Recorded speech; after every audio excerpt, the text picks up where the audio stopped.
भारत के फिल्मी इतिहास में हमने बेहद ही कम स्त्रियों को पहचान मिलते हुए देखा है।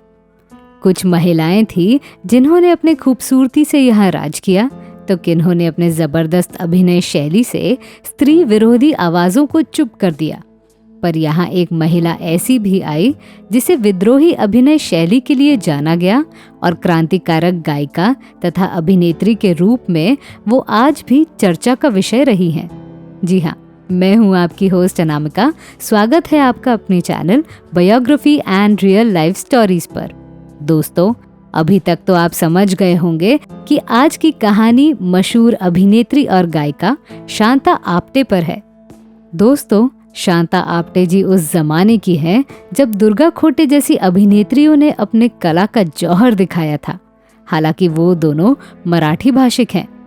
काल के साथ दर्शकों ने इस बात को भी भुला दिया कि भारतीय सिनेमा को ना सिर्फ मराठी इंसान ने शुरू किया, बल्कि बाद में आए बेहद सारे मराठी अभिनेता और अभिनेत्रियों ने अपना बहुमूल्य योगदान दिया है। और टेक्निकल मायनों में भी महाराष्ट्रियन लोग काफी हद तक आगे रहे हैं। उनमें से शांता आप्टे का भी नाम सामने आता है। दोस्तों, जब फिल्मों ने बोलना शुरू किया तो सबसे बड़ी दिक्कत आवाज की ही थी। बंगाल में कानन देवी जी ने इस समस्या का समाधान निकाला तो मुंबई में शांता जी ने मोर्चा संभाला। 1916 में महाराष्ट्र के दुधनी के एक ब्राह्मण परिवार में शांता का जन्म हुआ था। स्टेशन मास्टर पिता का गायन के प्रति खास झुकाव था।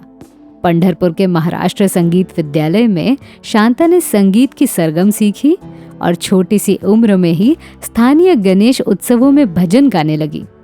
महज 9 वर्ष की आयु में अभिनेता निर्देशक बाबूराव पेंढारकर उन्हें बतौर बाल कलाकार फिल्मों में ले गए और वहीं से शुरू हुआ उनका अभिनय सफर। लेकिन 1932 में जब भालजी पेंढारकर निर्देशित मराठी फिल्म श्याम सुंदर में शांति नवयुवती राधा के रूप में दिखी तो सिने उद्योग में एक हलचल सी मच गई। बतौर अभिनेत्री अपनी पहली ही फिल्म से शांता और सफलता एक दूसरे के पर्यायवाची बन गए। श्याम सुंदर पहली मराठी फिल्म बनी जिसने एक ही सिनेमा घर में सिल्वर जुबली मनाई। इसके बाद वी शांताराम ने लगातार 3 फिल्मों में शांता आप्टे को अभिनेत्री चुना। 1934 में उन्हें प्रभात फिल्म्स की वी शांताराम निर्देशित अमृत मंथन में नायक की बहन का किरदार मिला। ये उनकी पहली हिंदी फिल्म थी जो उनके लिए बड़ा ब्रेक साबित हुई। अमृत मंथन वेनिस के अंतर्राष्ट्रीय फिल्म समारोह में भी शामिल हुई। शांता मूल रूप से अभिनेत्री थी, लेकिन इस फिल्म से उन्होंने गायन के क्षेत्र में भी पदार्पण किया। इतना ही नहीं, शांता ने ही पहली हिंदी गजल कमसिनी में दिल पे गम का रिकॉर्ड किया है। सिल्वर जुबली फिल्में करने वाली पहली फिल्में शांता आप्टे ने ही किया है। आगे चलकर 1937 में वी शांताराम द्वारा निर्देशित दुनिया न माने रिलीज हुई, जिसमें शांता आप्टे ने परिपूर्ण अभिनय किया, जिससे ये फिल्म आज भी क्लासिक मानी जाती है।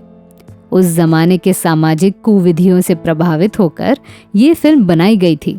लोगों ने इसे खूब पसंद किया, इसीलिए वी शांताराम ने इसे मराठी भाषा में फिर से चित्रित किया और कुंकू नाम से इस फिल्म को रिलीज किया गया। शांता आप्टे के जीवन की ये दोनों सबसे सफल फिल्में रही हैं। शांता आप्टे एक ऐसी सशक्त महिला के रूप में याद की जाती है जो पर्दे पर और पर्दे के बाहर दोनों जगह महिलाओं की शक्ति का प्रतीक रही हैं। दुनिया न माने में निर्मला की भूमिका के बाद घरेलू गुरिल्ला के रूप में उद्धृत की जाने वाली शांता उस समय कॉलेज स्टूडेंट्स के लिए रोल मॉडल बन गई थी। उस जमाने में किसी एक प्रोडक्शन हाउस से अग्रीमेंट करना पड़ता था और उसी प्रोडक्शन की फिल्में करनी पड़ती थी। यही वजह थी जिससे एक एक्टर बाहरी फिल्मों में काम नहीं कर सकता था। 1939 के साल में शांता जी ने इस परंपरा से तंग आकर प्रभात फिल्म कंपनी के बाहर भूख हड़ताल भी किया था। इसीलिए उन्हें क्रांतिकारी अभिनेत्री कहते हैं।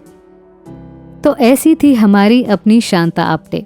मात्र 47 साल के उम्र में 24 फरवरी 1964 को उन्होंने आखिरी सांस ली। उनके बेटी का नाम नैना आप्टे है।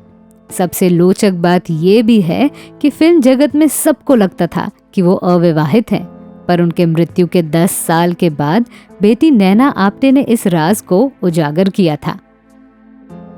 तो मैं थी आपकी अनामिका। मेरी सुनाई हुई कहानी आपको कैसी लगी ये हमें कमेंट सेक्शन में ज़रूर बताइएगा और हमारे channel biography and real life stories को सब्सक्राइब करना न भूलें। नमस्कार।